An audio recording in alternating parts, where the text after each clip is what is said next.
Both Donald Trump and Kamala Harris are hitting the battleground states today to try to shore up support before the polls close tomorrow. 7 states are essentially toss-ups tonight. Washington correspondent Raquel Martin reports Pennsylvania got a lot of attention from the candidates. The state of Pennsylvania, by all accounts, will be key for either of these candidates to win this election. Today, former President Donald Trump and Vice President Kamala Harris holding dueling rallies in Pittsburgh, where suburban voters could swing the election either way in this razor-tight race. The race for the White House now in the home stretch. My only purpose in even being here today, get out and vote. You know that.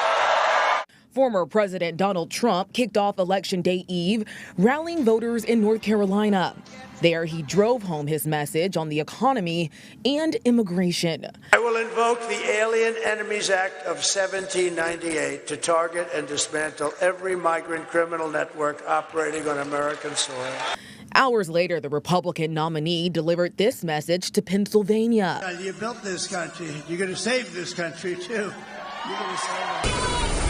Vice President Kamala Harris is spending the entirety of her final day on the campaign trail in Pennsylvania, starting with union members. Very proud to stand with you, Glenn, with your members, with all the members of labor. The VP, who unexpectedly entered the race just over 100 days ago, is no longer calling herself the underdog. We're good.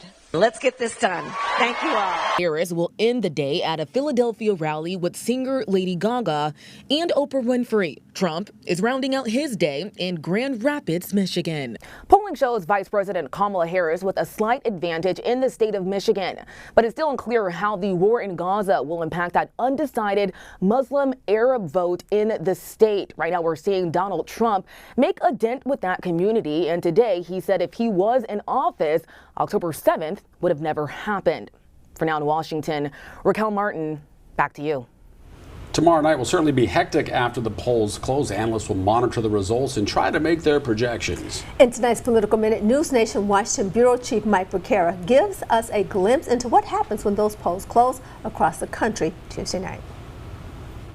On Tuesday, America votes. Here's your guide to watching the results.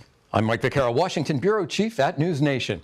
After months of campaigning, it's finally time for the country to cast its votes. And on election night, after polls close in each state, we'll get our first look at the results. First, we'll see tallies at 7 p.m. Eastern, 6 p.m. Central, when all polls will have closed in 6 states, including the battleground of Georgia. North Carolina's polls close 30 minutes after that. At 8 Eastern, 7 Central, polls close in 16 states and the District of Columbia. That is 171 electoral votes total, including the pivotal battleground of Pennsylvania.